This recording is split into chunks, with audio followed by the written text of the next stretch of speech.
ഫലസ്തീന്റെ ഓരോ മുറിവും വേദനയും ഞങ്ങളുടേത് കൂടിയാണ്.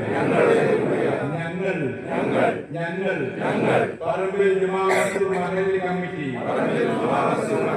മുസ്ലിം സമൂഹത്തിന്റെ പ്രതിനിധികളായി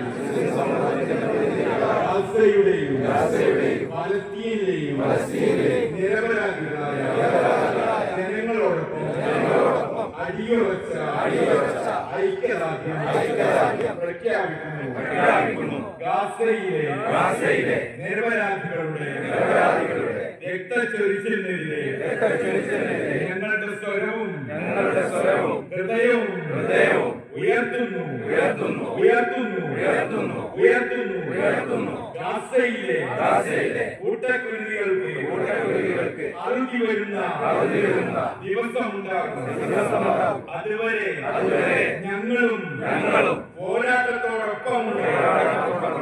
സാമ്രാജ്യത്വത്തിന്റെയും ഇസ്രായേൽ വംശഹത്യയുടെയും അധിനിവേശത്തിന്റെയും മുന്നിൽ നാം പകച്ചു നിൽക്കില്ല. അതിനെതിരെ ഞങ്ങളുടെ ശബ്ദവും കൈയും ഉയർന്നു പൊങ്ങും. ഞങ്ങൾ ഉറച്ച് നിലകൊള്ളും. ഫലസ്തീൻ സ്വാതന്ത്ര്യത്തിനായി കേഴുന്ന ഫലസ്തീനിലെ ജനങ്ങൾക്കൊപ്പം പ്രാർത്ഥനയും പ്രവർത്തനവുമായി കൂടെ ഉണ്ടാകും. പ്രതിജ്ഞ ചെയ്യുന്നു. പ്രതിജ്ഞ. അടുത്തത് പ്രാർത്ഥന.